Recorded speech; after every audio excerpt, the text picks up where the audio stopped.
What's up, everybody? Welcome into this Tuesday edition of Pushing the Pile, brought to you by FanDuel Sportsbook. Make every moment more.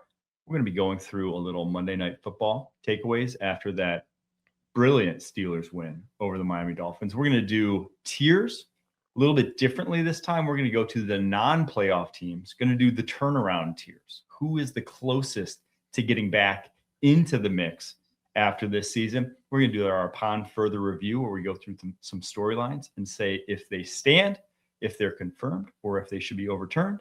We got JP's playbook and then a mock draft at the back end of the show. You guys are going to want to tune in for that. But let's start with a little Monday Night Football. JP, where the Steelers win 28-15, extend their lead in the division, move to 8-6. They now have pretty much a chokehold on the AFC North until that Week 18 game, obviously against the Baltimore Ravens. But given the schedules of each, it could be over before then. What were your thoughts on this one? It was 28-15, but that game was never close.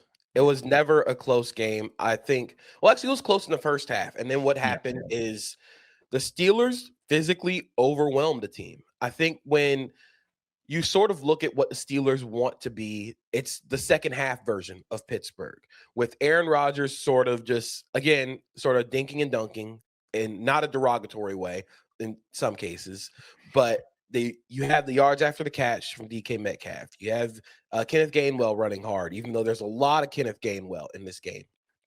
But that is the peak of what the Steelers want to be. Physicality, yards after the catch, and then overwhelm you on that side of the ball physically and allow the defense to go and win with the pass rush. And they physically pushed around a Dolphins team that had been playing a lot better physically.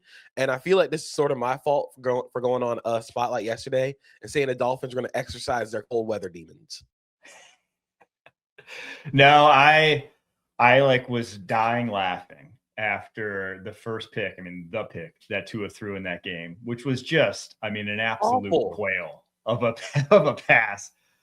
Into a flat corner who's just fallen right underneath the route. Gross throw to Asante Samuel Jr. To extend his league leading interception total to 15. But it was a hilarious sequence because from midway in the second quarter, Tua has, I believe it was 7:46 left. Tua hits Devon Achane on like a scramble out to his left. It was 0-0 at this point in time. 24-yard gain. They get into scoring range. I believe they went 3 straight runs from there, kicked a field goal. He had 4 dropbacks. After his next 4 dropbacks, the score was 28-3. And those 4 dropbacks were a check down, a sack, a dropped interception, and then a sack. It was classic Tua when it matters most in a cold weather game, not showing up. And then by the time it was over, it was like, okay, then they started moving the ball offensively. But like you said, 28-15, it really wasn't a 28-15 game. It really wasn't. And the thing that I was the most curious about is the Dolphins only ran the ball 16 times. Devon Achane only had 13 carries. And I think a lot of what the Dolphins have really struggled with in the Mike McDaniel era has been the lack of physicality and the lack of an ability to win in short yardage situations. I thought that improved week over week this season, but they were physically overwhelmed by the Pittsburgh Steelers. And this was without TJ Watt, without Derek Harmon. And I just feel like for the Mike McDaniel era as a Dolphins head coach, you never want to be the soft team. You never want to be that team that when it gets cold, when it gets to November, they're like, well, you know what? They're going to lose because it's cold weather. That's the biggest thing. That's what everybody's going to label the Dolphins as. And I think part of why it frustrates me to watch this Dolphins team play is because they have physical players on both sides of the ball. It's just when you line up in pistol on 3rd and 1 with Ollie Gordon in the game, you're telling everybody what's going to happen. And that's not a great way to win in short yardage situations. So it's a frustrating game from the Dolphins perspective, but for the Steelers, this is sort of what you want to see as you get close to playoff time. I did have to laugh at the graphic where they showed early on in that game about like sub 40 temperatures, their stats. And it's like Aaron Rodgers with like 20,000 yards or something just insane. And then to 0-5, never won a game in sub 40 temperatures. It's like, oh, yeah, I think that's actually how this game's going to ultimately play out. And it did. Now for the Steelers, though, because obviously the Dolphins, they're out of contention. That seals their fate here. But for the Steelers, they're 8-6. They have the game lead on the Baltimore Ravens. Their schedule going forward, Lions, Browns, both on the road, and then the Ravens game at home week 18. But the Ravens schedule going forward, it's Patriots, it's Packers before that week 18 Steelers game. This is I'm really curious on what happens in that Ravens Patriots game. With the way that Lamar Jackson threw the ball last week, it feels like he is getting healthier as a passer, and the Ravens passing game is starting to come back to life. And maybe that's just because they played the Bengals. But I also am curious about the Steelers going up against a desperate Lions team, like a backs against the wall Lions team where you have to win every game just to be in playoff contention. I don't know. I feel like it still can come down to the wire. I'm not very confident in the Steelers' ability to put away teams sort of like the Lions who can offensively go blow for blow with them, especially when Jared Goff is not going to be in the cold weather. It's going to be in Detroit with the dome. I'm very curious how that game goes. Yeah, I honestly don't think the Steelers win that game. I don't think I'm going to pick the Ravens to beat the Patriots either. And then I don't think I'm going to pick the Ravens to beat the Packers. So I do think there is a world in where that week 18 game could be meaningless, but we're going to debate that a little bit later on. Let's take a quick break. After that, we got our turnaround tiers, our upon further review segment coming up right after this. When you need your sports news all the time, we've got breaking news to bring to you. CBS Sports HQ gives you a snapshot of all the sports that matter to you. When you need your sports in a snap, find it on CBS Sports HQ, streaming free anywhere you are.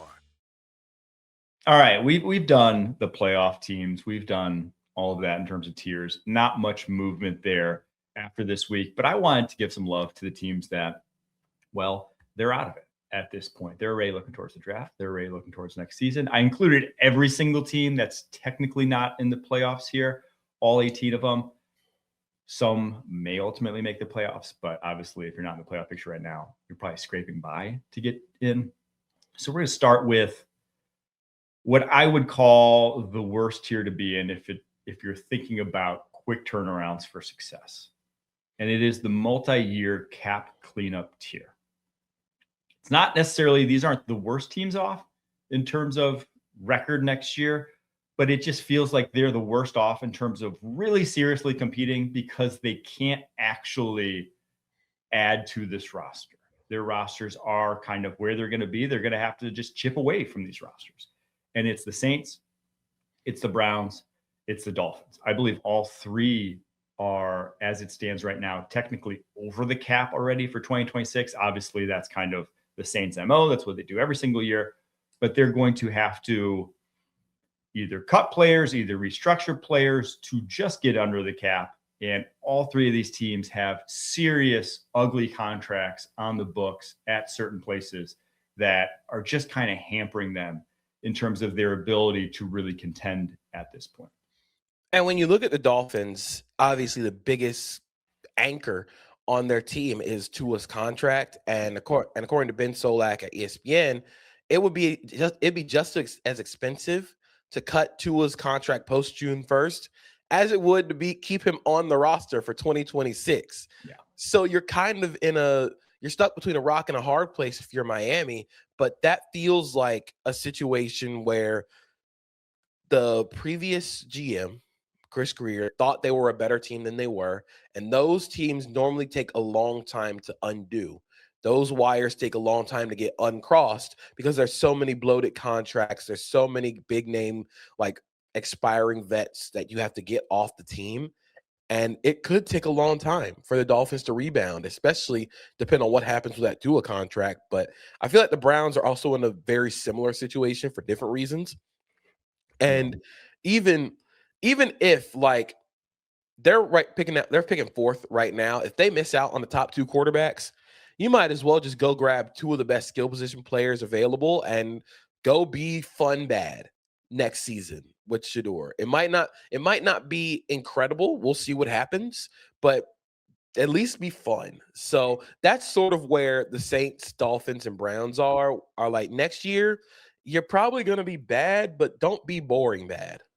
Yeah, to put some numbers to it, Tua's cap hits over the life of his contract are higher than Josh Allen's every single year, which is not a great place to be in when one guy's an MVP, one guy is Tua. Tyreek Hill's cap hit next year is $51.9 million. Oh, To just cut him, you're still going to have to eat $28 million. So he's basically going to be like one of the highest paid wide receivers in the NFL, if not, he's on your roster next year for the Dolphins. They just have some tough decisions to make going forward. I mean, I think they're easy decisions actually, but like tough spots to be in going forward, given how much money they're outlaying. And for the Saints, we all know whatever, but just to put some more numbers to it, $13 million to Taysom Hill next year. Can't get away from it. $18 million to Alvin Kamara next year. Can't get away from it. $18 million to Cameron Jordan next year. Can't get away from it. $14 million to Demario Davis. He's actually like defying father time here. The fact that he's still good is crazy, because if he wasn't, this would look even worse, because again, they're stuck with it. $18 million to Carl Granderson. So many of these guys who are just like, they're fine players. You probably shouldn't be stuck with $18 million going to some of these guys. So the Saints, they're going to have to, again, clean up this cap situation, finally do it, finally like take their medicine, which they've been unwilling to. I think this is the year it has to happen. We'll see if they do though. All right, next year. This is the start of the rebuild tier. I think this is where a basement floor, you're stripping it down to the studs this offseason and just building with your building blocks, guys who, are really who needs to be there when you are in a championship window. So this is like a 3-year process is what these teams kind of are right now. It's the Raiders, it's the Jets. I think the Jets made a big move at the deadline to decide who they wanted to stay, who they didn't, where they thought their timeline was, how close they thought they were to competing. I commend them for admitting that they didn't think they were close. But now they're far, but now they are far. Now you are 3 years away from really making it happen, but you at least know, and you have to start making decisions with 3-year sort of timeline in mind. That's also where the Raiders are. That's why Geno Smith, even if he's on the roster next year, I think they're still attacking quarterback if they're drafting number 1 or number 2. I was going to say these are 2 quarterback teams. Mm-hmm. Like if there's any teams, I think I don't think the Browns trade up, or I don't think they have enough to trade up to number 1 if they're not picking first overall, because the Jets will have the 7th overall pick and the 18th overall pick, and as long as the Jags keep winning, that first round pick the Browns have will keep going further and further back. But I feel like the Jets are actually in a really good spot, at least offensively, to where you can argue that if you get a normal quarterback in there, you can turn this thing around real quick. Like, you have the offensive line. I wonder what they do with Elijah Vera Tucker this offseason. I would keep him around on like sort of a 1-year deal because of the injury. But if you can keep Vera Tucker around, you have Olu Fashanu, Vera Tucker, Joe Tippmann, Armand Membu. That is already one of the most athletic offensive lines in the NFL. You have an identity there. You have Tanner Inkstrand, who I think has done a really commendable job as an offensive coordinator. But I still think, like you said, the defense is so far away. And firing Steve Wilks is a great first step towards that. I think Aaron Glenn needs to call plays defensively, honestly. I think that's if you want it to be what you want it to be defensively, I think he's going to have to call plays. But with the Raiders, I'm also curious on what they do quarterback-wise, because I think you can bring a quarterback in there and change the picture around a little bit. But that offensive line is also kind of far away from being anything right now. But how much of that is coaching? How much of that is you get a good offensive line coach in there and the fortunes will immediately turn around? So I consider that also as a part of a rebuild. Who do you bring in to get the most out of your players? All right, let's get to the next tier here. Titans and Panthers are already into the rebuild tier. these teams have they've turned over already. They've turned over the old leaf from the old guard. The Titans have the most cap space in the NFL this upcoming offseason. They've already taken it down to the studs, and now they're just trying to find talent wherever they can. I think that's where both of these teams are now. Both of these teams are unfortunately in the position of like, hey, we don't know if our quarterback is number one overall pick quarterbacks. We don't know if he really is lead us to the promised land worthy, but you're probably making decisions this offseason under the assumption that they are, under the assumption that, if we put everything around him, it will. He will rise to that level. But I think they're both just a little bit farther along. You're not like cutting players on either of these teams. All you're looking to do is add talent.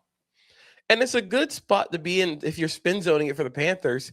It's a pretty good spot to be in if you don't know if your quarterback's going to be your guy for the future and you're still in contention for the playoffs. Yeah. Like you can say that you have a coaching staff that gets the most out of your offense. You can say you have an offensive line that has an identity. You have Teteroa McMillan, Jalen Coker, who I think is at least a solid 1-2 punch. I think adding another guy with a speed element could be really helpful. Like sort of if they find their version of Darnell Mooney, I think that'd be really helpful for that offense. Defensively, you're asking a lot of your youth. And you need to add a little more athleticism, a little more youth to the secondary, to the defensive line, just adding more talent there. But I think the Panthers are in a really good place. And then, like you said, for the Titans, most cap space in the NFL, and you at least know you're going to give your quarterback another year because Cam Ward looks like he's got the goods. It's just now finding him reliable pass catchers that aren't your all-pro defensive tackle.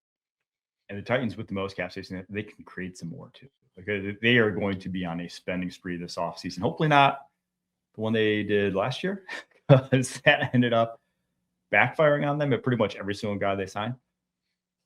But smartly, just build it up brick by brick here for the Tennessee Titans. All right, next one. This looks a lot different with the franchise quarterback tier. It's the Vikings, it's the Cardinals, it's the Colts. I think all three of these rosters are very close. Like if you just put if these teams had drafted Jaden Daniels instead of the Commanders or Drake May instead of the Patriots, these teams are, where the Patriots are now, where the Commanders were last year. Like they're fine, good rosters. They just are desperately missing that guy at the quarterback position. So I want to ask you, which of these franchises are closer to getting the franchise quarterback? Oh, that's tough. I mean, probably the Vikings, right? Because you have the setup for development, that's probably the best of these. You have, when healthy, a good offensive line. You have a great play caller. You have a great receiving trio, with TJ Hawkinson. Like you have the situation that's good. That's probably as good as any of these teams. You just are missing, and you have a guy you drafted top 10. You just are hoping for development from him. Whereas the Cardinals, whereas the Colts, you don't have that. You don't have any, with Kyler Murray, with Anthony Richardson, you have a guy you drafted highly, but you have no semblance of upward trajectory from either at this point in time that gets you excited about what they could be. So you are probably back to square one. It's like, yeah, you could move forward Jacoby Brissett. Yeah, you could move forward Daniel Jones. But I think that's settling. That's not getting you to a different rung of the NFL hierarchy. That's being fine with purgatory. That's being fine with being on the edge of the playoffs most years. So I probably lean the Vikings, but they're all kind of in this quarterback purgatory that you don't want to be in, where you're just like, we don't know, and it's going to be hard for us to get it because we're probably not going to be drafting high enough at any time soon to really find that guy. Yeah, I would agree. I think the Vikings are closer because they at least have a guy in there that they're going to give a chance to be the franchise quarterback. And again, JJ McCarthy has played awful for large parts of this season. But because you traded up for him, you're not going to get rid of him after 1 year. That would be if they moved off of JJ McCarthy this offseason after trading up for him, that would probably be the last move that anybody in that franchise makes with the quarterback spot. Like, you can't do that. But I do think they have everything around McCarthy to say, like, look, we're giving you another year to go fix mechanically whatever's wrong with JJ McCarthy. And if it doesn't work, we can't keep wasting the prime of Justin Jefferson. Whereas with the Cardinals, we don't know who's going to be calling plays. If Jonathan Gannon is out, I would imagine Drew Petzing is out. I'd imagine that entire coaching staff is going to be out. And then with the Colts, I think the Colts offensively, like, they're close. And I think that's been the entire thing for the Colts. They're close, but they needed the quarterback. And now with Daniel Jones with an Achilles injury, what do you do? Because you're kind of stuck to him for at least into 2027, because he's probably not going to play at all in 2026, or like towards the final part of 2026. So you're kind of screwed if you're the Colts in a way. But it's a tough spot to be in when you don't know if your quarterback's any good or not. All right, the next tier. I called this a home run offseason away tier. I think all of these teams are very close. They're all, you see it in some way, shapes, and forms. You see the obvious holes. You kind of just need to hit on the perfect bargain free agent, hit on the draft pick, have the young guy develop. And these teams you can easily see flourishing into being, not necessarily Super Bowl contenders, but definitely like divisional contenders in their respective divisions. It's the Falcons, it's the Commanders, it's the Cowboys, it's the Bengals, and it's the Giants. I thought of splitting this into two different tiers, with one being kind of the up against it tier, where it's going to be tough for them to really take the next step because of their cap situations, because of how much money they spent, and like because they can't really add free agents. I think the Falcons and the Bengals were the teams I almost wanted to break out, because it's going to have to happen through them through the draft. They're not going to have a ton of money to spend this upcoming offseason in terms of adding to these rosters. But I do think that all of these teams could. They all have enough young guys. They all have enough that next year I could see a very quick bounce back for all of them. I agree. And I think the team I'm the most fascinated with is the Giants, because you can't really sit here and say that they don't have talent on both sides of the ball. I mean, the defensive line is incredibly talented. I think their linebacker room is at least solid with Bobby Okereke, and in the middle, I think they could add another guy. Depending on what happens with Deonte Banks, it could be looking for another corner. But offensively, you have a flawed, and albeit getting a concussion in half the game that you start in is incredibly scary. You have at least a quarterback that you want to give the entire rookie deal to. You have a running back that can play well, and you're going to have Malik Neighbors coming back. I think if you can just find a quality right tackle and then another outside receiver to take some of the attention off of Neighbors when he gets back, I think you're cooking with gas. So I'm very fascinated with the Giants having the first overall pick. They're not going to stay there. I'm curious what they'll do with the picks that they get from trading back. I feel like last year, this tier, it would have had teams like the Jags. It would have had teams like the Bears.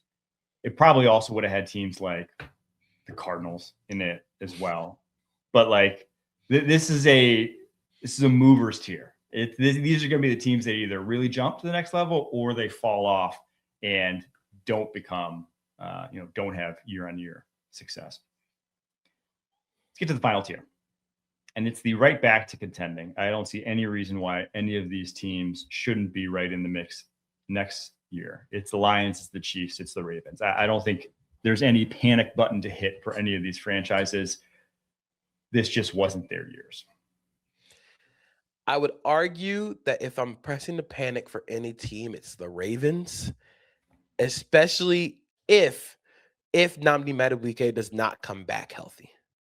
If Nnamdi Madubuike doesn't come back at all, one, or two, just isn't healthy enough to play in 2026, you're looking for defensive tackle help. You're looking for pass rush help immediately. That has to be one of their top priorities going into this season. They have to get stronger on both sides of the line if you're moving forward for the Ravens, because You can't have your franchise quarterback hurt and constantly being on the run because of the offensive line.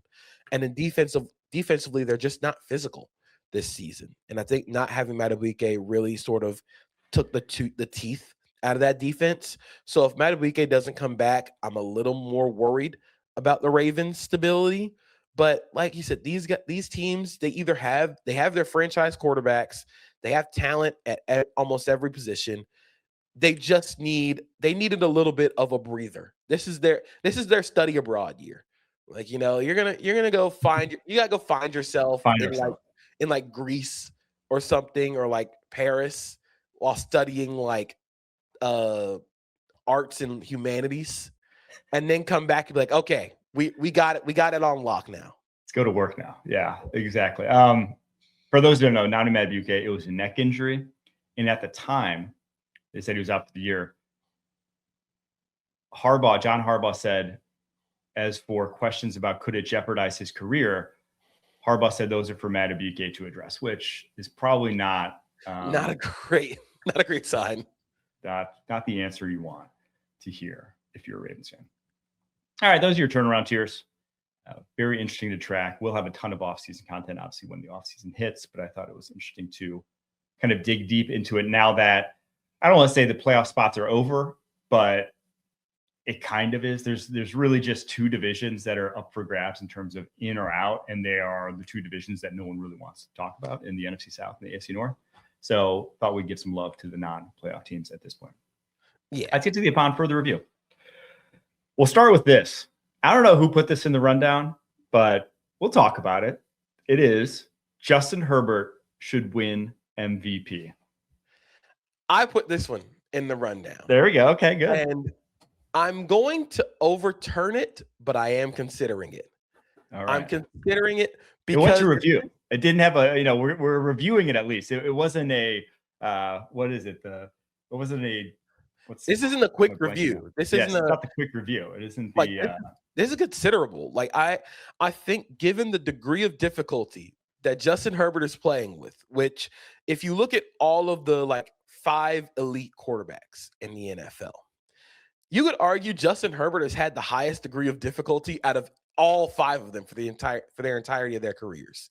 You don't have the receiver core that Joe Burrow has. You don't have the play calling that Lamar Jackson or Patrick Mahomes has had for most of their careers. You don't have the offensive line that this season you don't have the offensive line that a lot of Josh Allen has, So given the degree of difficulty that Justin Herbert has played with and how much his game has grown, if the Chargers make the playoffs with Trevor Penning, Austin Deculus, and Trey Pipkins as their top 3 tackles, I think Justin Herbert should really be considered for MVP voting. Is if we're talking most valuable, he is the reason why they are in this spot in the first place. Like, this could have really fallen apart quickly after Alt went down again.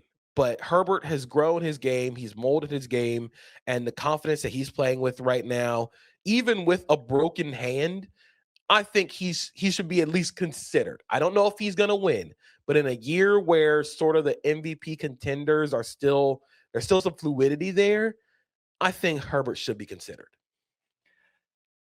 Yeah, I'm going to overturn this. I agree with the take. I think it's a solid take. I will, though, just say I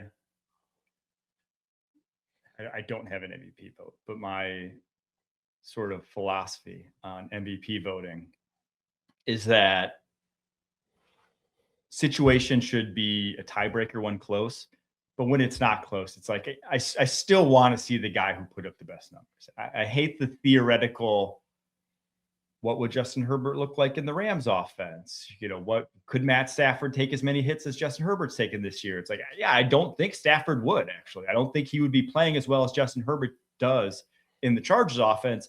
That doesn't necessarily mean that Herbert would be playing as well as Stafford is in the Rams offense. It's too much of a hypothetical for me to get on board with that. I do just think we can say Herbert, despite not having the best statistical year of his career, is having one of the best years of his career and is evolving his game and leading this team to a 10-win season.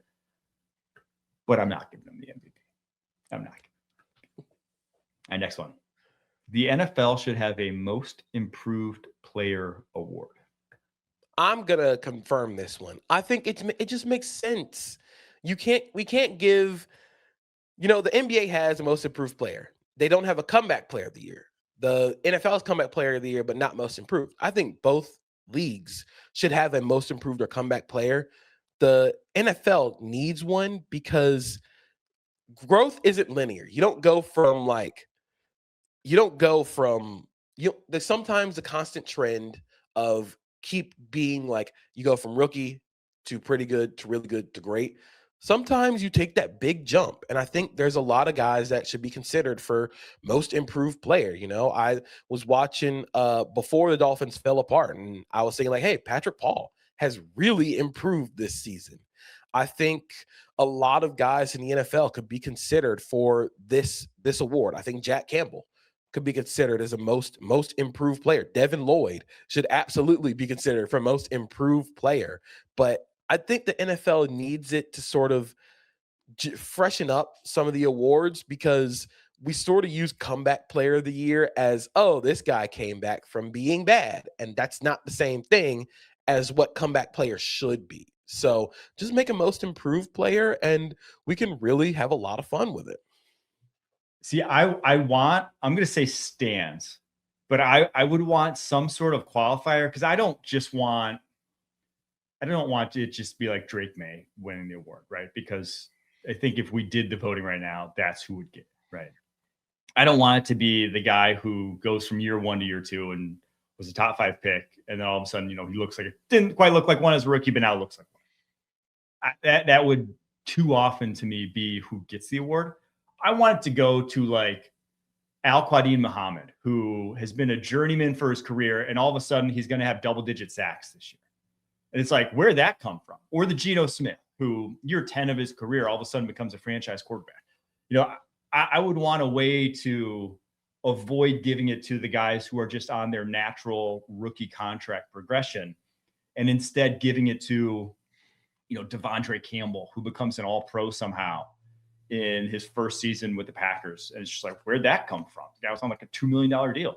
That's where I would want it to go to. Zach Bond last year, things of that nature. That's where mine would go. I don't know how you would legislate that out of the award, but if we could have that, I'm all for it. Yeah, this is like the Geno Smith, like the Sam Darnold, like last year, where the improvement from like being genuinely awful to like who saw this coming. I think that should be what this award is. Maybe the qualifier is you can't get votes for MVP, Offensive Player of the Year, and Defensive Player of the Year if you're also going to be considered for most improved. Like we have to have a delineation. You are not an MVP candidate and also most improved player. Yes. Or just like no rookie contracts. Now, maybe, call that ageism. Maybe we get a lawsuit on our hands, but no rookie contracts. Still got it. There you go. Exactly. I still got it. Or Unk finally got it. Unk finally got it. All right. Next upon further review. The Steelers-Ravens encore won't matter. So the Steelers sit at 8-6, Ravens at 7-7. Obviously, we talked about this off the top. The Ravens have the Patriots and Packers. The Steelers have the Lions and Browns over the next 2 weeks before we get to that Week 18 game. The Week 18 game won't matter. I'm going to confirm this for 2 reasons. One, because the Ravens have the Patriots and the Packers to finish the season, I don't think they're winning both of those games. I don't think this team has enough to beat either of those teams like consecutively, even though both teams considerably, like the Patriots are a very good team, and I am not panicking after the loss to the Bills. And even though the Packers don't have Micah Parsons, I still think they are a very good team. I'm also saying it won't matter because neither of these teams deserve to be in the playoffs. Neither of these teams are playoff caliber like football teams, especially if the Steelers won't have TJ Watt. Like that's going to be a big hole that against teams like the Lions may be able to attack that against teams that really have legit offenses that can play in cold weather. That's going to be considerable not having him. But even with TJ Watt on the field, I just don't think either the Steelers or the Ravens are like teams that you can say like, oh, this team can steal one in the wild card round.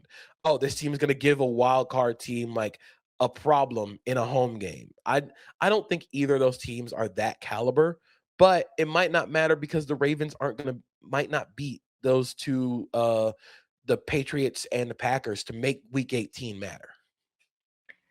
Yeah, I think it won't. I'm going to say stands for the latter there and for the former. In that, I just don't think the Ravens win either of the next two games. I don't think they beat the Patriots. I don't think they beat the Packers. And I think the Steelers, I don't think they'll beat the Lions. But if they just beat the Browns then in that scenario, well, the Week 18 game. We are asking the Browns to do one thing. Just make it weird for 1 week. Really go in and give the Steelers the business. This is my petition to make Sunday Night Football Panthers-Bucks. If we're dragging the Panthers-Bucks in the Week 18, drag everybody into it. They're not the only ones going down. Take everybody with you. It'll be the least watched Week 18 Sunday Night Football game.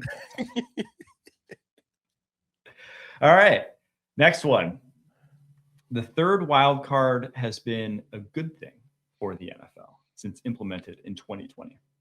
I think so. I'm gonna say it confirms. Like, I think it's been really cool to get another team into the playoff mix. I'm not gonna sit here and say like every team deserves to be in the playoff, but getting another team like borderline, where this season it's the Texans who missed their quarterback and had to find themselves offensively. You know, like that team, the Texans are a team that deserves, with the way that they've been playing, they deserve to make the playoffs. That's a playoff caliber defense. Those are what it's reserved for. And in the NFC, because of how many good teams you have, the Packers right now are the 7th seed. Like, that's a team that nobody's going to want to play in the wild card. And I think that having that 7th seed is also rewarding for teams that still maintain the course through injury, through offensive ups and downs. I think it's been a really good thing. I put this one because I was very curious to hear your thoughts, because I might be the single biggest hater of the 7th seed that exists really in the world. If the 7th seed has no haters, I'm dead. I cannot stand it. It ruined so many different reasons why. One, it ruined what was the cleanest postseason in terms of the scheduling, the sort of hierarchy, how it worked in the entire NFL.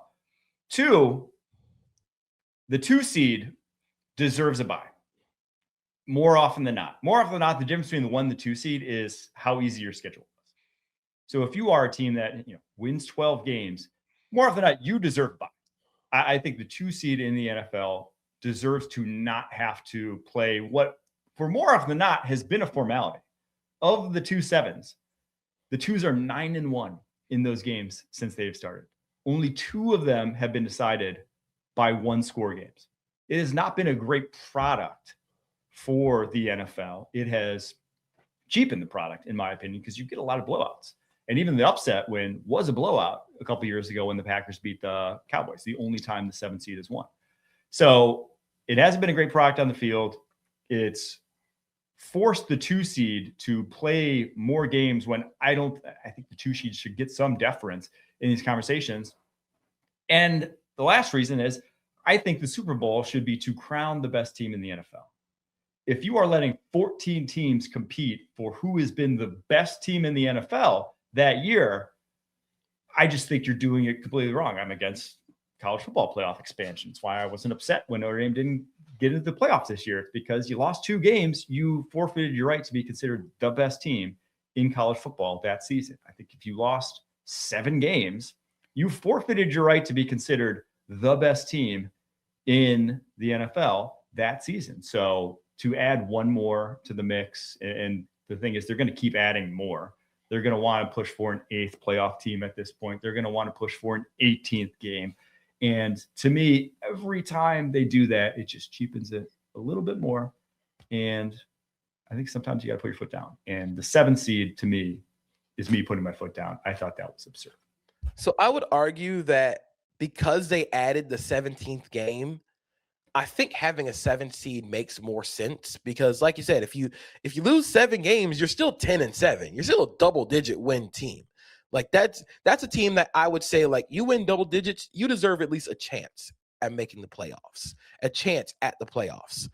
So with all of the parity in the NFL right now, especially this season, I think having the 7 seed makes more sense because that 7 seed isn't just like an NFC South team that managed to scrape by at like 9-8 or like an 8-9 team that's making it. It's the Packers who might win 12 games or 11 games. It's the Texans who have the best defense in football and still might win 10 games without having their starting quarterback for a large majority of it. It's, depending on what happens, it's a Chargers team that has, like we said earlier, one of the best quarterbacks in football. So I think it's worth it for this season, and especially as we move forward and talent gets distributed a little more evenly across the NFL. As you keep adding games, you're going to get to more of these situations where, you win 10 games, you're going to have an opportunity. I'm not going to say they should expand to 8 because then you get into like the whole, like, are you giving both for number 1 and number 2 bye? And then that just extends the playoffs even more, which I think isn't fair to the players. But I think a 7 seed, especially in the era of the NFL right now, I think it makes sense. Hey, it's actually been the 7 seed back-to-back years, and this is looking like a 3rd year. So I should be in favor of it, given their history. But I am a hater. I'm an absolute hater to the 7 seed. All right, next one. Fernando Mendoza, Indiana quarterback, Heisman winner over the weekend, will be the number 1 pick in the 2026 NFL draft. I'm going to say stands, but it is close. Okay. Because if Dante Moore enters, I think there is a legitimate conversation between 1 and 2. I think Dante Moore is fantastic. Fantastic quarterback. I was talking with my friend Corey Kennan, who does great work at Daft on Draft. We were talking about the quarterbacks, and he told me that Dante Moore has a lot of similarities to C.J. Stroud. And now when I watch Dante Moore, I'm sort of like, I can see it when it comes to just the ball placement, the touch that he puts on passes. I compare it a lot to being like a golfer, being able to get the ball up and down onto the green without it rolling, without it trailing back. I think Dante Moore has that precision, and he's also younger than Fernando Mendoza. And I think if teams want to swing on the younger, polished, like with more upside quarterback, I think it's going to make sense. But Mendoza has put out quality tape at Cal and Indiana. He won the Heisman at Indiana, which I think should still matter. Even though Indiana's like legit good, winning the Heisman at Indiana is insane. So I think Mendoza is NFL ready. He is a pure pocket passer. He is a professional quarterback playing college. So I think he's going to be a number 1 pick, but I wouldn't be surprised if there's a legit conversation. I do think Mendoza and this quarterback class in general has gotten poo-pooed. I think it's still good. Like, I think these are good prospects. I think Mendoza has a very high floor. I think between his time at Cal and Indiana, you've seen that this guy can operate an NFL offense. It's not to say he'll look like Patrick Mahomes in the NFL, but I think he can at least be Jared Goff. Jared Goff went number 1 overall. I think he can at least be that caliber of quarterback. And that's, if you're not paying a guy a ton of money, if he's on his rookie deal, you can build a heck of a team around him. I'm going to say stands as well. I think everything you said, I completely agree with. And Dante Moore, though, I don't think if it ended right now, he'd be the number 1 overall pick, but I think there's a very good chance in the playoff he can get his way in there because his last 3 games of tape were, for my money, his best 3 games of the season. Like, just throw for throw, he was awesome. Now, 2 games before that, he was banged up. He left the game against Wisconsin, only had like 100 yards against Iowa. It wasn't great, but if he really puts a performance out there in the playoff, because he is the much more gifted natural thrower of the football. You see it on the move. Mendoza's not great on the move. That's not really his game. Dante Moore is. And I think outside the numbers, Dante Moore is also better than Fernando Mendoza. Like, Mendoza makes a lot of his money over the middle of the football field. Moore can really hit those deep corners, those deep outs with precision. And that's And that gets more important once you get to the NFL. So I think they're both very good prospects, though. I think the thing that I don't want swept under the rug in this class is that these guys are number one overall pick caliber prospects. They're not Caleb Williams, Drake May, Jaden Daniels caliber prospects, but they are awesome prospects in their own right that, maybe we've just set our expectations and sights a little too high from that class to know that, hey, when there's no one else out there, when there's nothing else, when you're in the desert and you're thirsty, everything looks like a mirage. It's like, these guys aren't a mirage. These guys are real thirst quenchers at the quarterback position, in my opinion. That was a terrible analogy. Cut that. They're like Gatorade. All right, next one and last one. Arch Manning will be the number one overall pick in 2027. Arch announced today he will be returning to college, will not be entering the 2026 NFL draft. Obviously, Nate Tice of Yahoo Sports made some waves saying he thinks that if he did declare, he'd still be the number one overall pick. I, after reviewing his tape, kind of agree with that. I think there's a very good shot he would have been, but will he be in 2027 when he has to compete with guys like Drew Mestamaker and others around the college football landscape at the quarterback position? I'm going to overturn this. Oh, let's go. I'm not saying I'm overturning it because of any of the quarterbacks. I'm saying that because Jeremiah Smith is eligible. There you go. And Jeremiah Smith is the best receiver prospect I think I've ever seen. Yep. When it comes to size, speed, route running. I mean, you don't get Julio Jones stylistic comparisons without actually being that caliber of athlete. And he's also a refined route runner.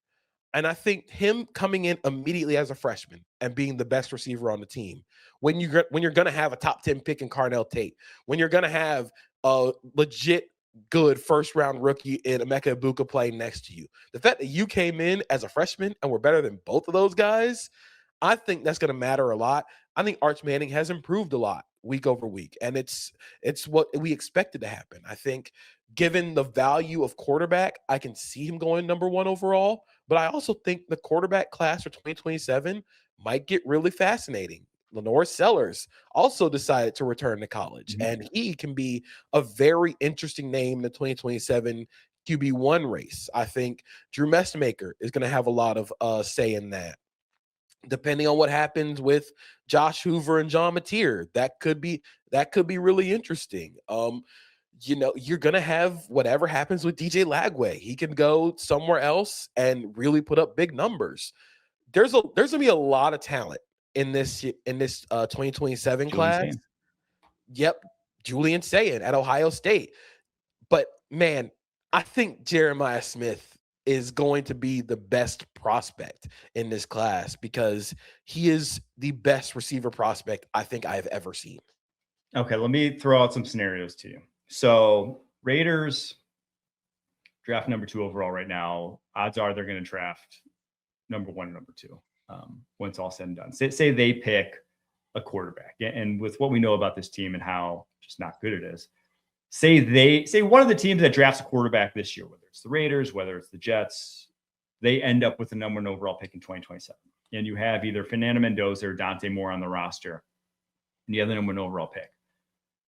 What do you do? Do you take an Arch Manning? You say Arch has like an awesome season. He looks like a surefire stud as a franchise quarterback. Would you take Arch Manning? Would you take Jeremiah Smith? Or would you trade down? Because again, if Arch Manning looks like he's that guy, would you trade down and just get like 5 first-rounders in return? It's tough. If you're the Raiders and you're sitting number 1 overall pick and Jeremiah Smith is right there, I don't think you hesitate. Okay. I think you sprint up that board and take Jeremiah Smith. The idea of pairing Dante Moore with Jeremiah Smith would be incredible. And I think for the Jets, I would also consider taking Jeremiah Smith. But I do think there is a good chance they consider any of the trades, because if Arch Manning looks like what we believe Arch Manning will look like in 2027, you're going to get a lot of King's ransom offers from a lot of QB needy teams to go get Arch Manning. So I think you consider it, but guys like Jeremiah Smith don't come around a lot. Like, you're not going to find that guy again, you know? I would consider it, but I think I would take Jeremiah Smith. See, I don't know. I'm going to say with the Archman being number one, I'm going to let it stand. I do think that the fact that his last name is Manning, and you can call me dumb for this, whatever you want, I just can't imagine an NFL GM wanting his name attached with passing on a Manning. You know, like that's if you pass on Arch Manning, he turns out to be, you know, Eli and Peyton won 2 Super Bowls. Archie was, you know, Saints Hall of Famer. You pass on a guy who's like that, that's going to stick with you the rest of your career. Yeah, Jeremiah Smith's incredible. So I'm not saying that a lot of people are going to regret it in terms of the player they got. They're going to get a great player, but I just don't. I think if Arch balls out next year, I don't think a lot of people will want to be associated with passing on Arch Manning. But I will say this, 2027, after doing some review for the class, it is unbelievable. It's not just Jeremiah Smith. That's a surefire stud blue chip prospect. I think Colin Simmons from Texas is like the next Von Miller-esque prospect. I think Dylan Stewart from South Carolina. Now, he wasn't as impactful this year, but he had the best freshman tape I've seen since Myles Garrett, and he looks like Myles Garrett in terms of how that guy moves on a football field. There is some crazy high blue chip talent already out there in that class that it's going to be a lot of fun to talk about when we get there. But it's going to be another insane receiver class too, with Cam Coleman and Ryan Williams. Like, it's 2027 is going to be fun. It'll be fun. But we're going to talk about 2026 and do a little mock draft after the break. Get into JP's playbook right after this. You can always count on Sundays with the NFL on CBS and Paramount Plus. So even if you can't count on accurate expiration dates, that is a rookie mistake, or people appreciating your fashion sense, Jim, the crowd is not on board here. You can always count on Sundays with the NFL on CBS, streaming on Paramount Plus. Glad we wear our good jerseys. Yeah. All right. We got the playbook today, and you already know what the first play is. The Jaguars have been killing it with their two-back personnel with Bashal Tutin, LaQuint Allen, or Travis Etienne, both on the field at the same time. And it's intentional things. It's not just like gimmicky stuff to go and make things work. They are running dagger with two running backs on the field. They're doing really cool things, and this touchdown to Bashal Tutin was a great example. So they're in the red zone, and they've been trying to score on this play since week 1. And you just look at all the stuff that happens that throws stuff at the wall for the linebackers to attack. So you bring Travis Etienne in motion if you start the play, but instead of returning, pause it here. You're going to see Jamie Sherwood, number 44, in the middle of the Jets defense. You're going to see him point out to his left, saying, okay, here comes the screen, because they've thrown that screen with him in orbit motion. They've thrown it to him a lot this season. But what happens is they don't send him back in that orbit motion. They send him fast out to the left when the ball is snapped. So pause it here. You're going to see Quincy Williams. He sees Travis Etienne. The corner sees Travis Etienne. They're going to go try and blow this screen up. And they're playing cover 2, so the corner has the flat. But if you also look, Ezra Cleveland is pulling, which pulls the eyes of Jamie Sherwood, because you have to acknowledge the puller. And watch Bashal Tutin. Instead of running all the way out of the backfield, he's going to run right where Ezra Cleveland left. Tim Patrick takes the deep half safety, and there's a wide open void for Bashal Tutin to go and score this touchdown. It's incredible design, and it's intentional stuff. Liam Cohen has done really cool work with 21 personnel, 20 personnel, the pony personnel that you want to call it, since going back to Tampa with Rashad White and Bucky Irving. That was the coolest thing I think it's been to track since his time in Jacksonville started. And it started from week 1. He's had Tutin and Etienne against the Texans a few weeks ago. They had LaQuint Allen in there as a fullback on some plays. So I'm really curious to see how they continue to grow their two-back personnel. Bashal Tootin has a finger injury that needed surgery, so he's not going to be playing down the stretch of the regular season, but he'll be back for the playoffs. But I do think LaQuint Allen can still be a really good back in these situations. But their 21 personnel, their plays that they can run out of this is so cool. I do love the increase in guys releasing through the line of scrimmage. I think that's one of the coolest trends in the NFL is getting, whether it's wide receivers in motion coming up through the C gap or Tootin here in this play going through the B gap. It's like by design, getting guys through the offensive line is, I mean, I just cannot imagine having to play linebacker in today's NFL. You are under siege by these OCs. It's so hard playing linebacker in the NFL. And a lot of times, like, I'll like clip a play and just say, playing linebacker is hard. Like, it really is difficult because of all the stuff they're going to throw at you. And getting your running backs vertical has also been a really important point in the 2025 version of NFL offenses. Getting guys vertical out the backfield because of how much duo and how much stuff offenses will run at you if you're a linebacker. You're so aggressive to fill in on those runs that you want to get guys vertical and you can attack off of that because you want to make linebackers' lives really, really freaking difficult. So they're big. They don't get they can't run. They can't run like they're trying to get them to run like the little guys, but if you can get a wide receiver or running back on them, and more often than not, it's a mismatch.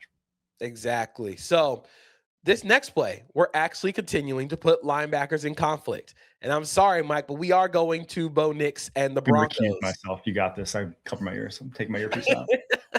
We're going to Bo and the Broncos. And this was the best game Bo Nix has ever played. I think at any level of the sport, this is the best game Bo Nix has ever played. And I actually think Sean Payton did a good job of undressing all of the non-traditional Tampas that Jeff Hafley and the Packers like to do.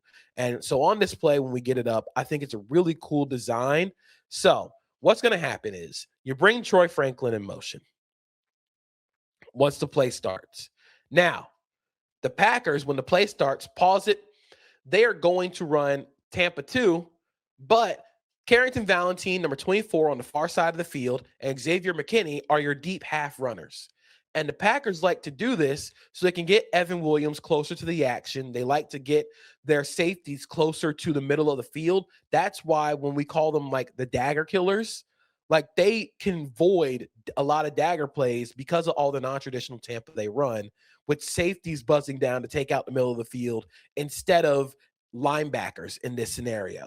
So Sean Payton and the Broncos know this.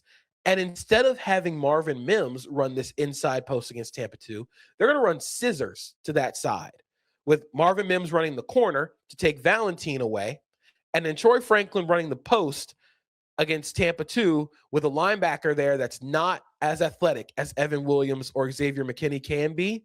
And this is incredible A+, capital A anticipation by Bo Nix. One of the best throws I've ever seen him make. He puts it right on the money, right down the middle, and the confidence that he has in the offense, in the system. This is a perfect end zone angle look at it. We're going to let the play run. But again, you see Javon Bullard, you see the shifting picture, and Bo Nix doesn't hesitate. That's a beautiful football. That is one of the best throws, again, I've ever seen Bo Nix make. It is a really good way of, like we said, attacking those non-traditional Tampas. And the Broncos got something going with their passing game. If Bo Nix in the passing game can play like this going to finish the season, there's no reason why they can't win a Super Bowl this season. It's something that I still remember from back when I was at PFF, and I had to chart all the coverages. And so I, had to ID and label all these coverages. And more often than not, I would say 90-ish% of the time, when you saw some sort of invert, so a corner playing the deep half, or not a safety playing the deep half, when a big play went against it, it was the corner having to play the deep half, because corners don't usually know how to play the deep half. They don't. It's not, you don't spend your time with you haven't done it before. It's why it's not like a base coverage. It's a counter and just a way to throw a different look in. But when you put a deep half cornerback in conflict, more often than not, as you saw in that play, they don't know where to go. On that one, he should have, with no underneath flat defender, with no one to hold that corner, the corner's going to go underneath the corner route, or the flat defender is going to go underneath the corner route. He's got to break on that post and doesn't on that play. But again, he's probably, you could see him thinking. You could see that he's not used to just reading out scissors like that and makes the wrong call. And you're so worried about, especially as the corner that is dropping into deep half, because you are still having to look like you're playing corner, your butt's to the sideline. So if they throw that corner route, it's a lot harder to flip and turn to defend the corner route. So you're so worried if you're Carrington Valentine, you're worried as hell that corner route's going to get thrown, because that's a lot more movement that you have to make than instead of driving hard on the post route. But because you're still thinking about that, the biggest thing an offense can do is make defenders think. Because if you think, one things my coaches told me, if you think, you're playing slow. You got to play fast. Don't think. And once you have defenders thinking, that's why voids like that can open. And again, really great design by Sean Payton, who is having a great year as a coordinator. Good stuff in the playbook, JP, except for that play. It was an atrocity. I don't know what the hell. Packers just got boned next. All right, let's get to the mock draft, though.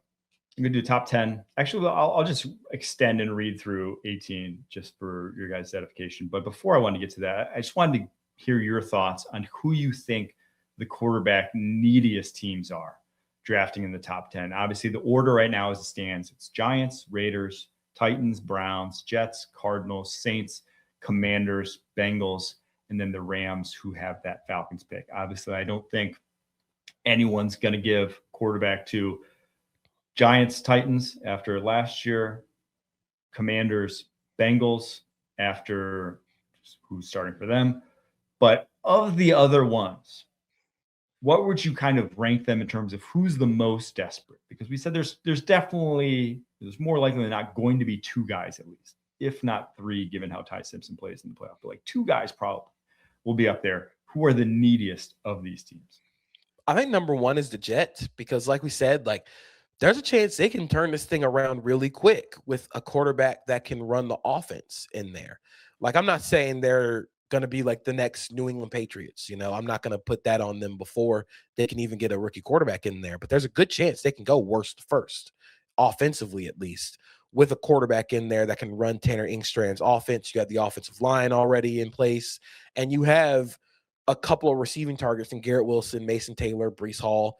Those guys being kept around ensures that you can have a quarterback step in and you can at least get some form of good quarterback play and good offensive play. The second team, I think QB neediest, I actually think it's the Raiders, obviously. I think having that quarterback, even though their offensive line isn't as great right now, having that quarterback that can at least ensure whoever is the head coach, office coordinator will have some time. And with Geno Smith still on the table and on the roster, you don't have to play him early. So I think Vegas is definitely sitting there after the Jets. I would say Cleveland is 3, but I do think Cleveland's in a spot where you can be fun bad for a couple years. If you want to just punt on this QB class because there's only 2 of them and wait for 2027, I could see it happening because they need a lot more than just a quarterback on that offense. If you can get a quarterback, I think they're going to go get one this year if they can, but they're not going to force it because they just might not have the ammo. And then I would probably put Arizona last, mainly because I think they still just need talent at a lot of positions, especially on the defensive side of the ball. So I think that's how I would rank them. I would be really curious, and I will be very curious, what happens with the Rams at 10. Yes. If the Rams, if Lenore Sellers would have declared, I think that was the Rams. I think that was the Rams pick. Really? I think if you give Lenore Sellers a year to sit under Matthew Stafford and Sean McVay and then let him start when Matthew Stafford decides to hang him up, Sean McVay would live forever. He would be there. I mean, that was kind of like the Trey Lance thought process for Kyle Shanahan. Obviously, that one didn't work out, but yeah, I do think the Rams are interesting because when's the next time they're going to be drafting top 10, right? Even if Matt Stafford gets hurt, this is not a team that's drafting in the top 10. They're not going to lose enough games with Sean McVay there, with that defensive line there, to draft in the top 10. So very curious to see what they do with that pick. And let's get to it. At number 1, I have the Jets trading up with the Giants. That's the Jets sitting at 5. They have all this ammo, 2 first-rounders this year, 3 first-rounders next year. If they want the number 1 overall pick, they can outbid anyone to go get it. And I just love the fit of Fernando Mendoza, the Indiana quarterback, going to that offense, as we've talked about a bunch now at this point. Number 2, I have Dante Moore, the Oregon quarterback, going to the Raiders for all kind of, we've talked about those ad nauseam at this point. Number 3 is where it now gets interesting. I still see Ruben Bain as the best position player in this draft class. I think for the Tennessee Titans specifically, he is who I want. I think on HQ yesterday, I called him, if Jeffrey Simmons played defensive end, it would look like Ruben Bain. And that's just like for the Titans, who have all journeyman defensive ends at this point. They don't even have like a guide to develop. That's where I'm spending my attention. Yeah, you could use one of these top receivers. If they win another game and get out of kind of contention for these top edge rushers, then I'd be interested in a wide receiver. But I'd probably be more willing to address that in the second round, third round, free agency at this point, than I am to use the number 3 overall pick on a wide receiver. Yeah, I just don't think I'm comfortable with spending a third overall pick on a wide receiver in this class. Although I think the class is fun, I don't know if that's third overall pick, especially given that Sebastian Joseph Day plays defensive end for the Titans at times. Ruben Bain, I sort of think, is a unique prospect given his size and measurables. Like, he's 6'2" with shorter arms, but I mean, Brandon Graham turned a quality NFL career out of being smaller with shorter arms and just winning with power. And I think that's what translates when you see like Jared Verse instantly come in and be a great player. You see guys that come in and contribute immediately are the guys that win with power. He is, for my money, I mean, for being a true junior, he's got to be the most powerful true junior defensive end I've seen at the collegiate level. I mean, he throws offensive tackles. So like just complete overmatched. So many tackles on schedule. It's just like they can't even try to block him. There was just nothing those guys could do. Rare to see a guy that strong, but he is going to be an interesting prospect because, as you mentioned, like he looks like a DT. He kind of is. He's like the size of a lot of NFL DTs are 275 like him. So curious to see where he plays, but I will let it be known after his tape this year, he is going to be my top non-quarterback in this class. I think he's just sick. Next pick, number 4, Cleveland Browns. I'm going Carnell Tate, Ohio State wide receiver, who's just been, he hasn't been Jeremiah Smith, but he's been so damn good this year. He's averaging 14.4 yards per target. He hasn't dropped a pass. He only has one contested situation where he didn't come down with football. His ball skills, his wingspan, and his ability to get vertical at that size is kind of everything that the Browns are missing. So I'm not sure he's going to be my wide receiver 1. I think on tape, I actually think Jordan Tyson's a little bit better. I might have Tate my wide receiver 1, though, because of Tyson's injury history.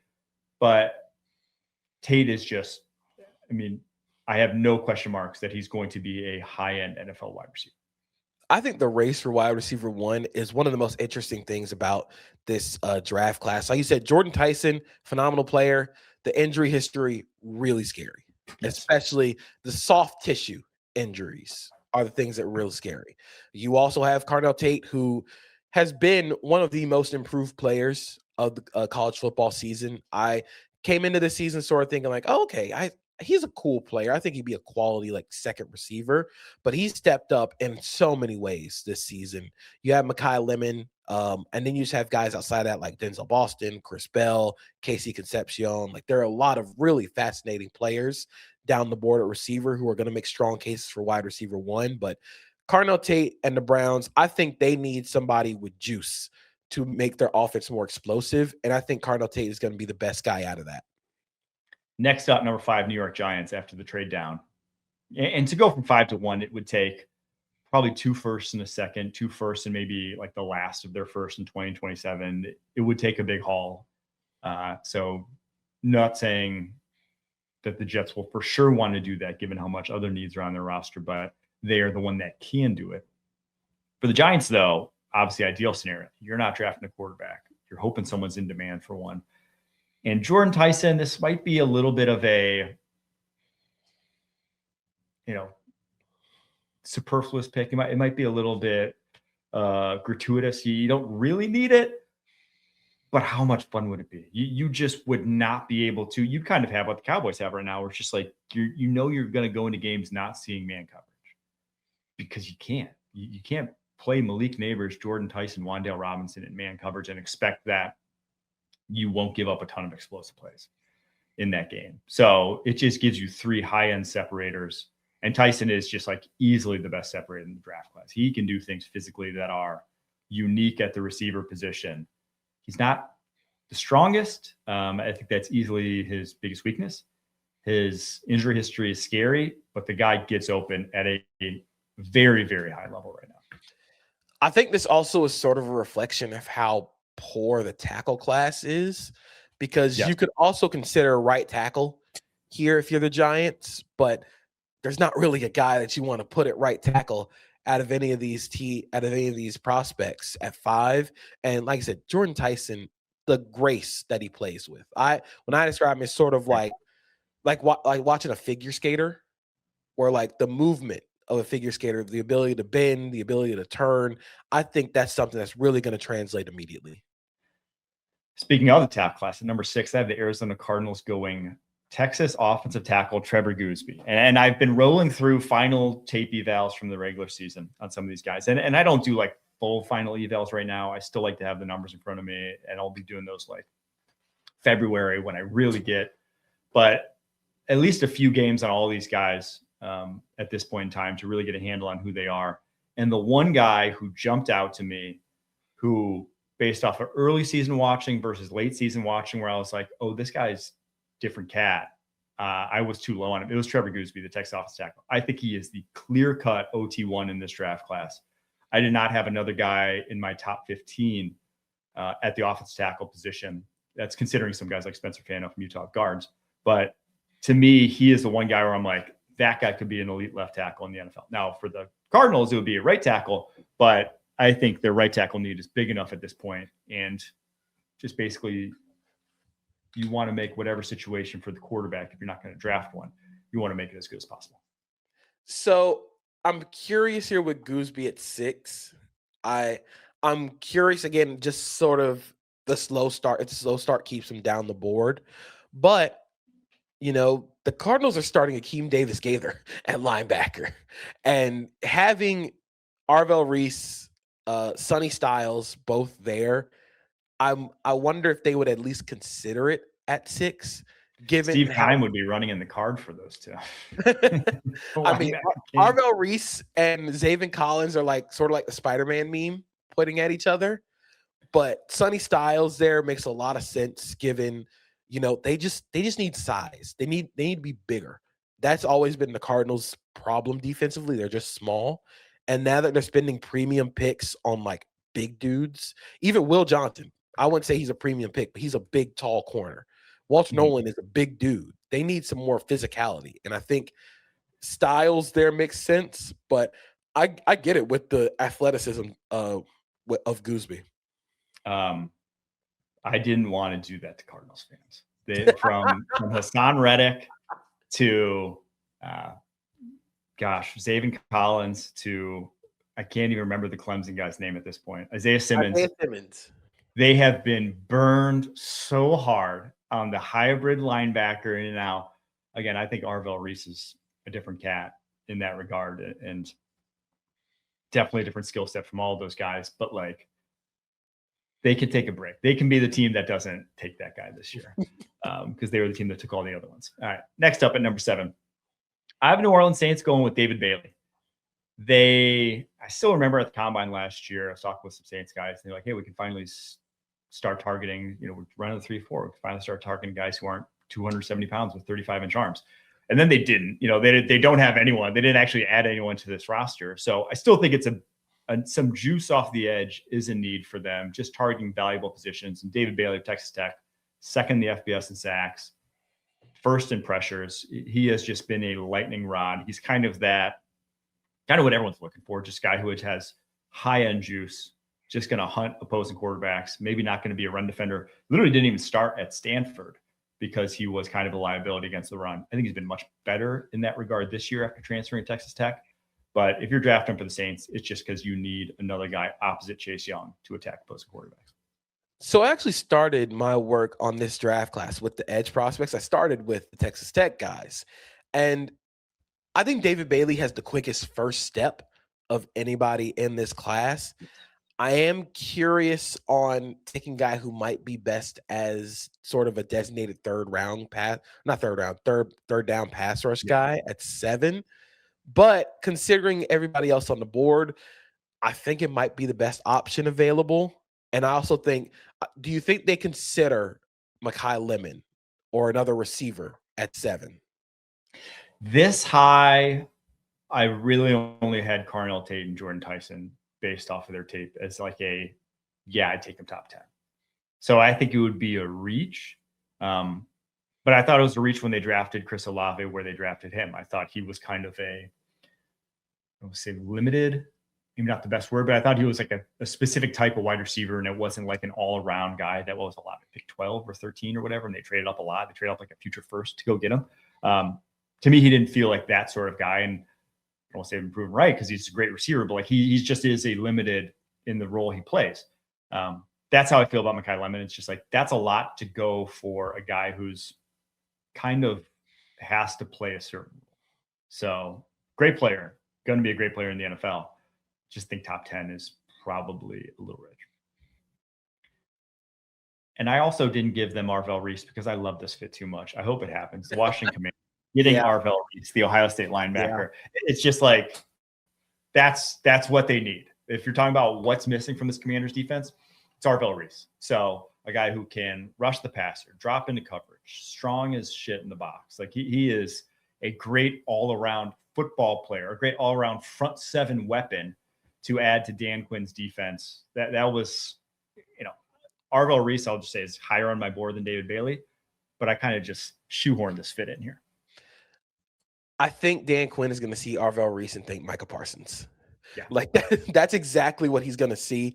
I don't think he's Micah Parsons. I think that's unfair to Arvell Reese and putting him in a lot bigger shoes to fill. But stylistically, a guy who can do that. Play a similar role. They play differently, but play the same role. Exactly. Sort of that hybrid defender that you're looking for. And the biggest thing the Commanders need is speed on defense, especially up front. They don't have any athleticism outside of Frankie Louvu. And even then, Frankie Louvu's getting older. I think he's sort of lost a step this season. They need somebody with juice. And Arvell Reese is probably the coolest player in the draft. Like when you just watch him play, there's so many cool things he does on tape. He could be a spy, and which is going to be really important for the Commanders considering they play Jalen Hurts, Jackson Dart, Dak Prescott twice a year. You're going to need somebody who can run down a lot of those quarterbacks. You think about what Micah Parsons was for the Packers, and I think they just need that athleticism. So I love Arvell Reese here at 8. All right, number 9, Cincinnati Bengals, Caleb Downs. Another fit that I'm going to mock this one all the time. Their defense kind of get tracked at since losing Jesse Bates was kind of the tipping point of this defense. Has been the same since. Downs now a little bit different skill set than Jesse Bates, but he is the reliable guy on the back end as a tackler in the running game, in coverage, just really no holes to his game. That kind of just a cornerstone in the secondary that, let's be real, their secondaries look lost since, again, Jesse Bates left. So I think he would be a guy that safety in the top 10. Is it too rich for me for a team like Cincinnati Bengals? No, it's not. The Bengals have missed 74 tackles this season. That is the biggest reason why Caleb Downs makes sense here. They need somebody who can actually is a stopper in the secondary. Jordan Battle has missed a lot of tackles this season. They need somebody who I think Caleb Downs steps in and can be the captain of that defense. He's an instinctive player. You can play him down in the box. You can play him deep half. I think you can have such a versatile player there. But the biggest thing is he just doesn't miss tackles. And I think that's what the Bengals need. Number 10 now, Los Angeles Rams. I have him going Ty Simpson, the Alabama quarterback. Ooh. We'll see. I think his draft stock is going to be on the most uneasy ground of anyone, given two things. One, he's a first-year starter. Two, he kind of looked like ass the last 2 weeks against Georgia in the SEC championship game, against Auburn in the Iron Bowl. But he has the playoff to make up ground, whether Notre Dame fans think he should have or not. He has it. And he could. Like there is a lot to like from his tape. Enough that, you know, if you are Sean McVay, if you are, you know, one of these teams who's going to be looking for a transition plan from an older quarterback here in the coming years, I think he's the kind of quarterback I would be interested in doing so. I wouldn't use the number 1, number 2 overall pick on him for sure.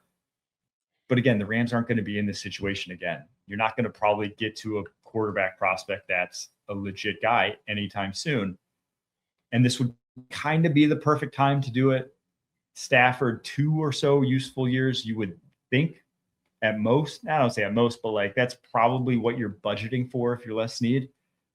And that's kind of been, you know, that's when the Packers, as the sort of team that's done it the best, that was the timeline for Rodgers. That was the timeline for Jordan Love when they were drafted. I wonder if they give any consideration to a corner here, given sort of just the instability and just, I think they need speed there. I think Jermod McCoy makes a lot of sense. I think Colton Hood, his teammate at Tennessee, also makes sense here. But like you said, how many times are the Rams going to be picking top 10, given the state of their roster and the state of how quality their franchise is? They're not going to get a lot of chances at picking top 10. I sort of see it with Simpson, especially with the confidence and the aggression throwing in the middle of the field. I think he needs a big playoff run to really solidify that and get his stock back into the good graces, because he could go back. Like there's still considerations, like he could go back to school. So I think the Rams are in a really interesting spot. I think they're more likely to punt on quarterback this year if none of the top 2 fall, because I think Les Snead, like selfishly, it probably will not happen, but Les Snead loves Arch Manning. Like he's always like, there was a photo from like, I think the Manning Passing Academy, or from like, I think like a pro day that Les Snead went to, like him and Arch Manning, like talking a lot and like taking pictures together. It's like he wants Arch Manning almost more than the Saints want Arch Manning. So I'm curious if they just sort of punt on 2026 with the quarterback class, if they don't get Mendoza or more, and just put their stock in 2027. Yeah, they would. I feel like to do that, though, they'd have to trade one of these first. They'd have to do what they did last year and just get one more for next year to really get into that class. But we shall see. All right, to round out the rest of the playoff list teams at this point, I have at number 11 the Chiefs going Francis Maui-Noah, the Miami right tackle. I just kind of love that fit at right tackle for them next to Trey Smith. Number 12, I have the Vikings going Jeremiah Love, the Notre Dame running back, to just add another weapon to help out J.J. McCarthy. Number 13, another one of my favorite fits, Oregon tight end Kenyon Sadiq going to the Dolphins. I think he is the Mike McDaniel tight end, lab grown, exactly what he wants at that position. Sonny Styles, the Ohio State linebacker, going 14, the other Ohio State linebacker, going 14 to the Dallas Cowboys.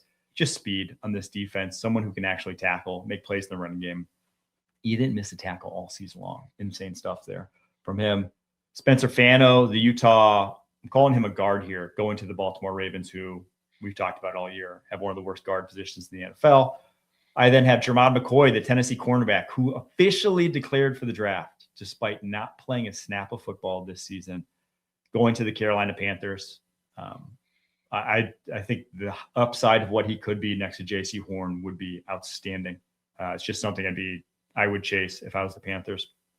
Then I have two guys who, in my money, had disappointing seasons this year. In Auburn, I'm calling him a defensive tackle, Keldrick Falk going to the Detroit Lions, and Peter Woods, the Clemson defensive tackle, going to the New York Giants.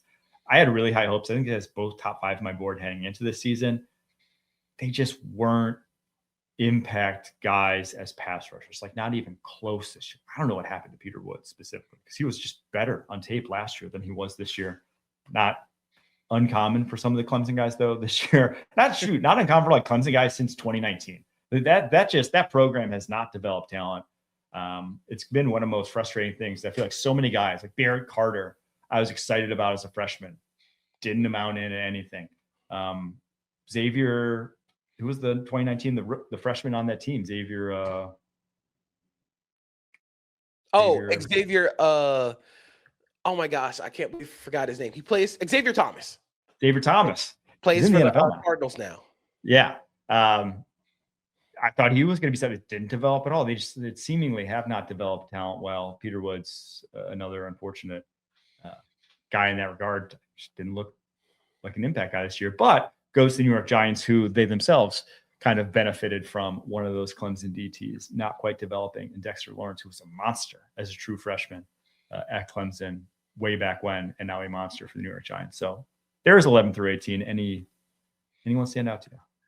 I think my favorite pick on here is Jeremiah Love to the Vikings. That's one that I've sort of had as like very sneaky. Like if you want to get weird, like give Jeremiah Love to the Vikings. They need that speed, that explosiveness, and he is one of the most creative runners I've seen on tape, just in the way that he can make guys miss at the second level.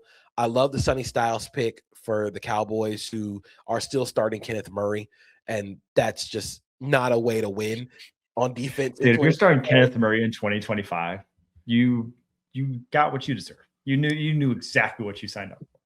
If you're starting Kenneth Murray on your linebacker group moving forward, that is telling everybody in the world you need a linebacker.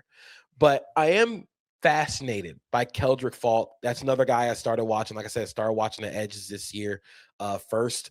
And to me, like, he is a ready-made run defender. I think his snap timing is way off when it comes to rushing the passer. It's part of why I don't think he was as productive this season. But I think his hand placement and the power in his hands can be a lot better. In a lot of ways, he sort of reminds me of, like, the profile sort of reminds me of Greg Rousseau coming out of Miami, with like super young, freakish long arms, big hands, probably a better run defender than pass defender. But I think with the Lions, you can have him just go and just wreck shit with Aiden Hutchinson as your like go-to pass rusher. And in a way, it would sort of, without all of the eye-popping athleticism, I think that aside, it'd be sort of similar to giving Josh Hines-Allen Trayvon Walker in terms of just run defender from that perspective. We'll see. It'll be fun to talk about all draft season long. We still got 5 months until the draft, but we'll be discussing it. Thanks so much to you guys for tuning in. We will be back on Thursday to preview all of the Week 16 games. Until then, keep pushing.